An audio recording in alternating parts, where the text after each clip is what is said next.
নমস্কার বন্ধুরা, আজ আমাদের রান্নাঘরে রান্না হতে চলেছে পাঙাশ মাছ দিয়ে আলু দিয়ে তেল ঝাল। এর জন্য আমরা নিয়েছি পাঙাশ মাছ, নিয়েছি পেঁয়াজ কুচি, আলুকে কুচিয়ে নিয়েছি, এখানে নিয়েছি আদা রসুন আর কাঁচা লঙ্কা বাটা, নিয়েছি লবণ, হলুদ গুঁড়ো আর সর্ষের তেল। চলুন রান্না শুরু করি। এবার আমরা মাছেতে লবণ আর হলুদ গুঁড়ো মাখিয়ে নেব।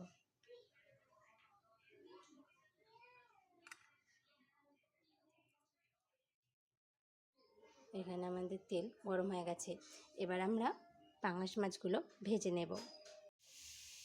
আমরা পাঙাশ মাছ ভেজে নিয়েছি। এবার আমরা তেলে দিয়ে দেবো আলু।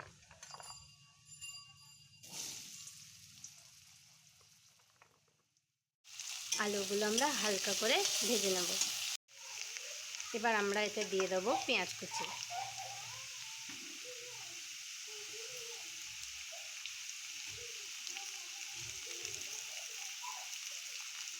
পেঁয়াজটা আমরা ভেজে নেব।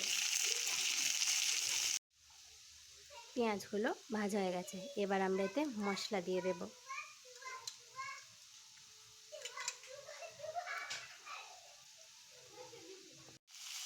এবার আমরা এতে দিয়ে দেবো পরিমাণ মতো লবণ,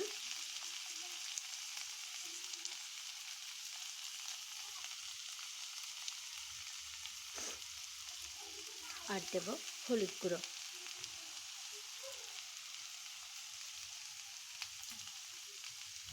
এবার আমরা মশলাটা ভালো করে কষিয়ে নেব। আমরা মশলা ভালো করে কষিয়ে নিয়েছি। এবার আমরা এতে পরিমাণ মতো জল দিয়ে দেব।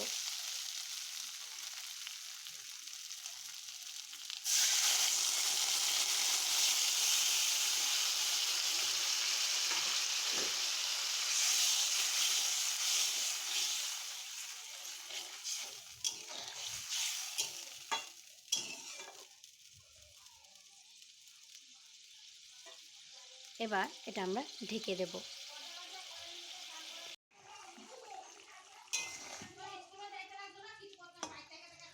আলু ভালোভাবে সিদ্ধ হয়ে গেছে।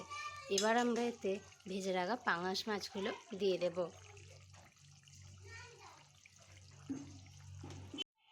বন্ধুরা, আলু দিয়ে পাঙাশ মাছের তেল ঝাল আমাদের তৈরি। এবার এটা আমরা নামিয়ে নেব। বন্ধুরা, আলু দিয়ে পাঙাশ মাছের তেল ঝাল আমাদের প্রস্তুত। আপনার যদি আমাদের এই ভিডিওটা ভালো লেগে থাকে তাহলে একটা লাইক করবেন এবং আপনাদের মতামত কমেন্ট করে জানাবেন। আর এরকম ভিডিও পেতে গেলে আমাদের চ্যানেলটা সাবস্ক্রাইব করবেন। ধন্যবাদ।